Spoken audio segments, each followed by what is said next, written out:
Hello again and welcome to another Mordian Mondays. This is episode 94 and this week, guys, I have made some great progress on the Great Mordian Restoration Project. Great progress on the Great Project? Just makes sense to me. So I've painted up another 3 heavy bolter teams for the Mordian 50th Rifles. Now these are actually probably going to be the last plastic heavy bolters that I'm going to need to put together for the Great Mordian Restoration Project. Now I've said it, obviously I'm going to end up putting together like another 100 of them. It's certainly not the last heavy weapon team that I'm going to have to do, but it's probably one of the last heavy bolters, plastic ones, I'm going to have to do as part of this project. So that's like a little sub-milestone achieved, I suppose. I've still got loads of metal heavy bolter teams I'm going to have to do as part of the original metal Mordian models that I'm going to be working on soon.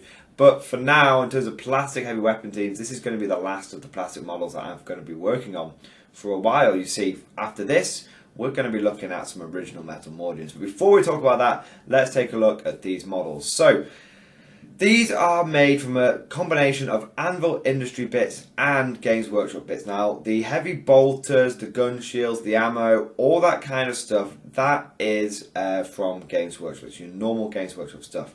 One of the heavy bolter teams you'll see has some shells ejecting out the side of it. That's actually from an orc sprue, because obviously I've been getting into orcs recently, and as part of the big shooter sprue on the orcs, you actually get some spent shell casings coming out the side of one of the shooters. So I actually took those and applied it to this model, and it, just so you guys know, it fit perfectly into the heavy bolter ejection port. No issues, almost no converting needed to be done. I literally just saw the spare bit and went, I wonder if this will fit in a heavy bolter ejection port.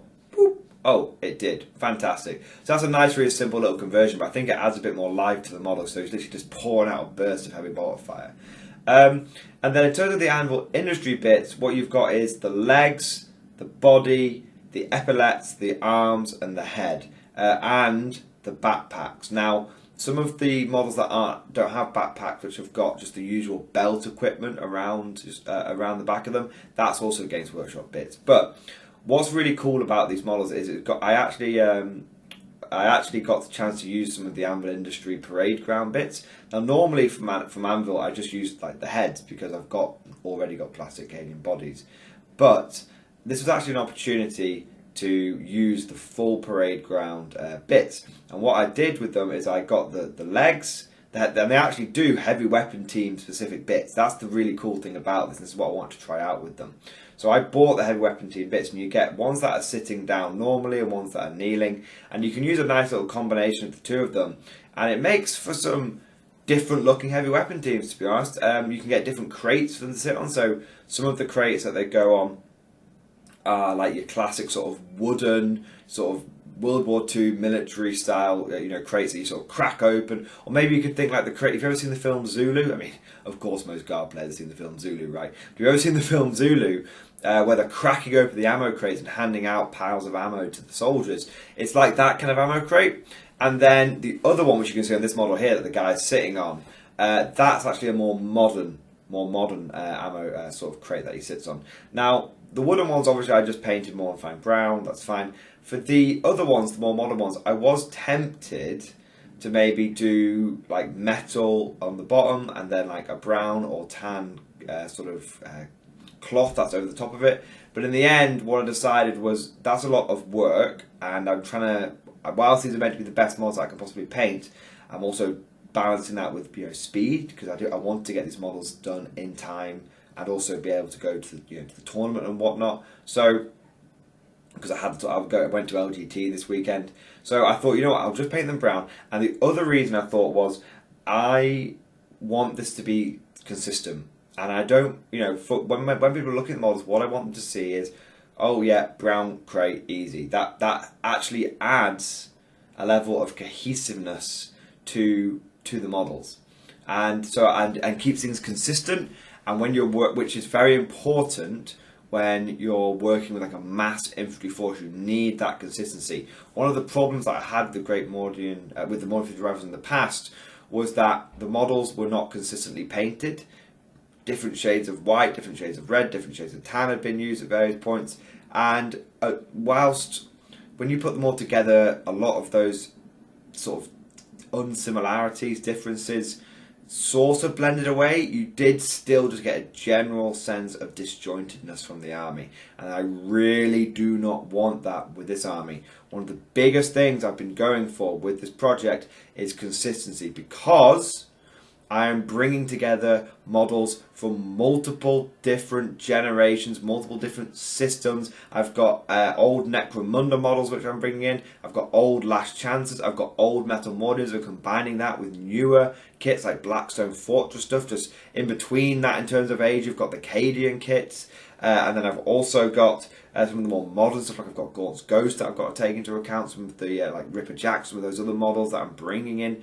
So and the newer kits like the Command Squad kits and all that kind of stuff, I'm bringing it all together. There's multiple ages of kits, and what I really need for it to happen is for the opponent to look at those models and be like, wow, that is a cohesive army. It doesn't really matter that there's a Metal Mordian squad with a heavy bolter team that's a Cajun heavy bolter team. They can't really see the difference.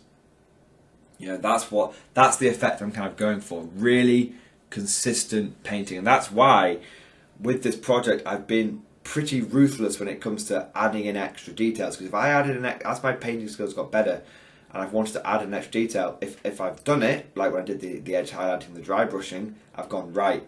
I do it, and then I have to go back, and I have to do it on all the other models. It's also why with the particular sort of scheme that I've gone with, it's quite forgiving in terms of variations in paint palette, because whilst, especially what I've noticed recently, some of the older Games Workshop paints that I've been using, which have started drying out and whatnot, they're actually a slightly different colour to the newer ones. You know, they're both same or crag blue, but they're slightly but noticeably different is what I've found.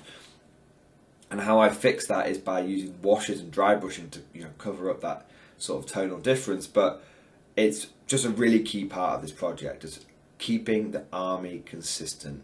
And so I hope that's why, I know this is like a long-winded explanation, but that's why I kept that more modern-looking crate.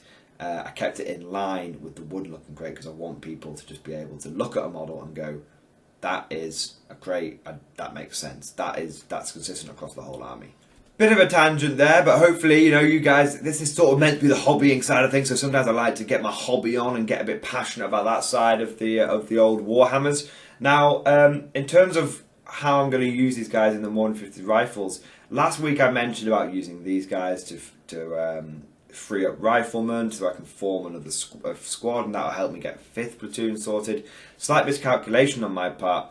If I use these heavy weapon teams to free up 6 riflemen, I'll still need. I've got a sergeant, and I need to paint up a grenade launcher guy. That gives me 8, so I need another heavy weapon team to paint up for that squad. So I'm having a little rethink. I may have, like I said at the beginning of the video, I may have to paint another plastic heavy weapon team. I'm not sure quite how I'm going to do it yet. So I need to have a little think. Either what I'm going to do is paint up a heavy weapon team and a special weapon guy, and use that to fill out the squad. That's fine, and then I'll have 5th platoon's line infantry all done as well, because I'll be doing the restructuring that I've mentioned over the last few weeks. Or what I can do is I can use these now, put them into infantry squads, get the 6 riflemen, and then I've got what I would do is I would paint up the 3 sniper rifles that I've got base coated currently, and the officer with the plasma pistol and power sword, one of the metal lieutenant Cadian lieutenants. And if I paint those 4 models up, what I'd actually be able to do is swap those sniper rifles out into infantry squads as well. That will give me access to 3 plasma guns. The officer has got a plasma pistol and a power sword, and what that will actually allow me to do is get a 5th veteran squad. So I wouldn't have the infantry squad for 5th platoon, but I would have the veteran squad for which would actually make up one of the later platoons, because I'm going to have a veteran platoon. Now I'm not sure which way I want to do it yet, because on the one hand it would be quite nice to just focus on the infantry platoons, get those painted up. That would be great. Then I can get the 2nd company done. That would be great as well.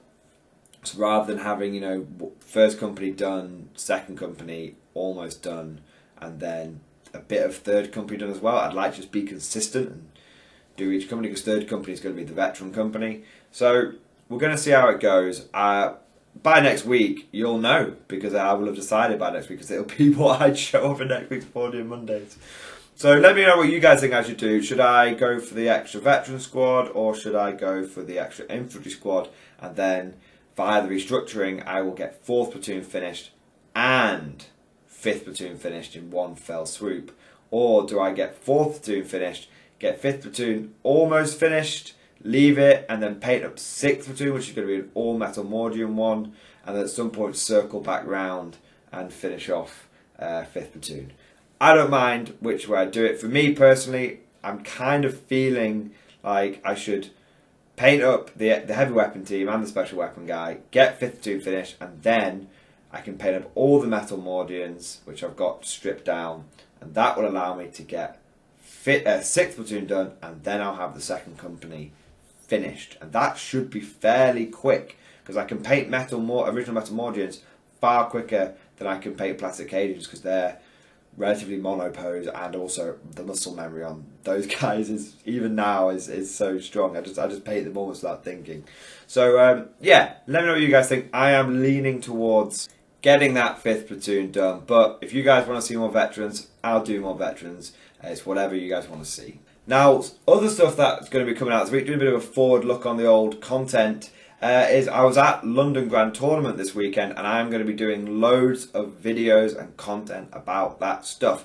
It was a really, really good event, and I took my Armageddon Steel Legion, which was my tournament army for most of 8th edition, and it was a lot of fun cracking out the Steel Legion again. The 234th Armageddon Steel Legion Mechanized Infantry went to war, and they did okay. I won't spoil the final results for you. I will be doing a proper video for that. But you know, I didn't get whitewashed. Let's put it that way. I didn't go 0-5.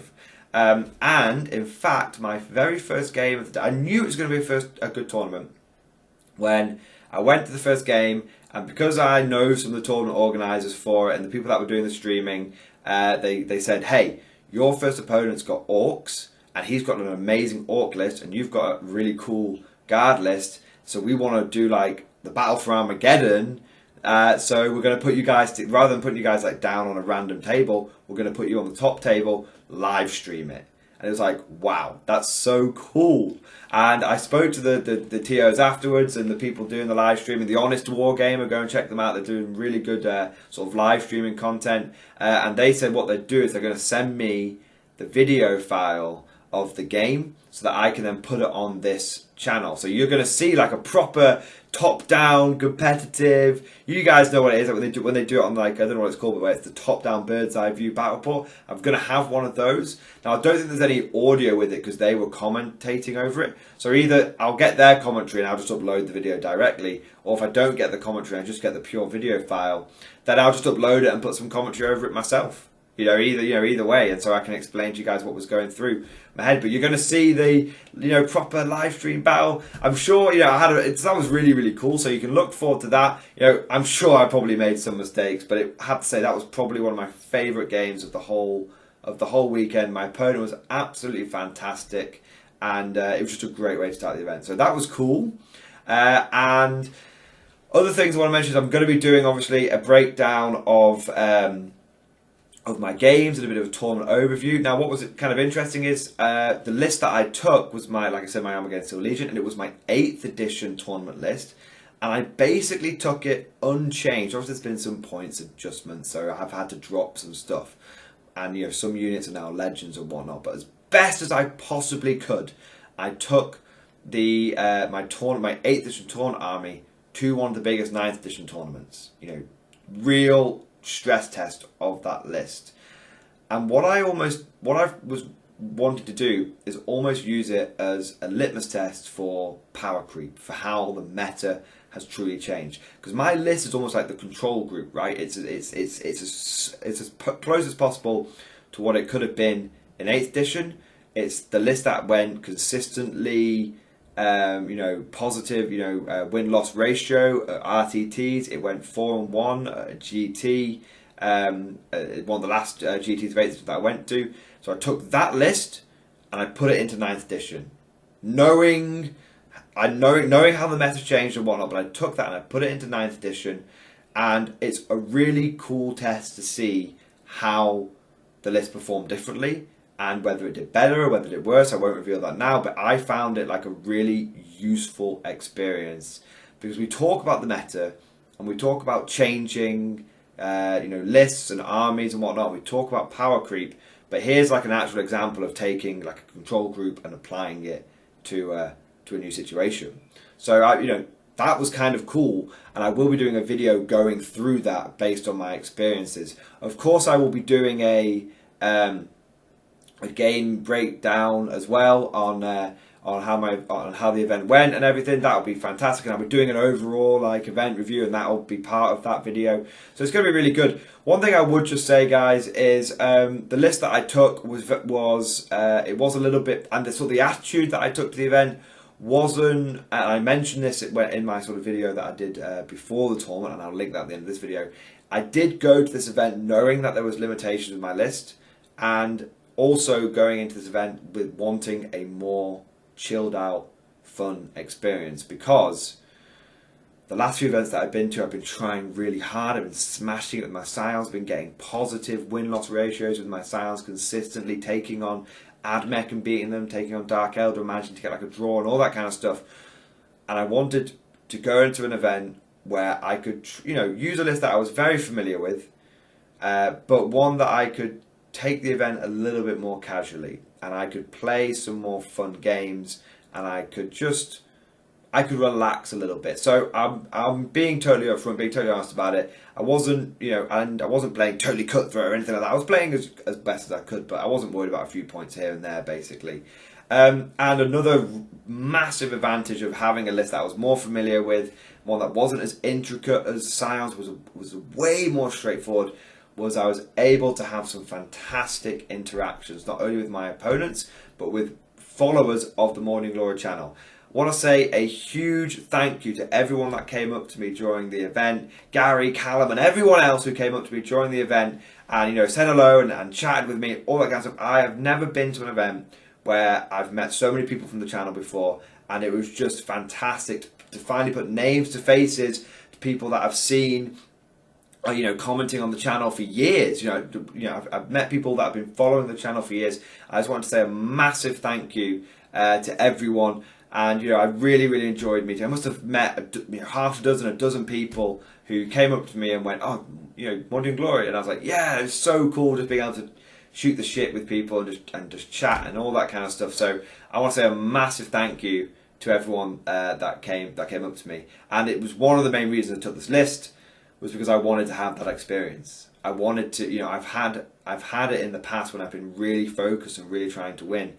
And people have come up to me and I've been like, "Oh yeah, that's great, thanks, blah blah." And then I've sort of felt rude because I've had to start going back to concentrating on the game. Whereas with this list and the experience that I was going with, because I knew I wasn't going to win the event with the army that I took, I was able to be like, "Yeah, hey, chat, blah blah blah. Yeah, I don't need to worry about my game. Like it's fine. It's go, it's happening. Oh, tanks are blowing up, whatever, blah, kind of thing." And I was able to actually focus on chatting to people that give people my proper attention. And it was just a lot more of a positive experience. So I really, really enjoyed that. And like I said, that was one of the main reasons for that list, because I was hoping that I'd meet people, and I did. And that is what made the event.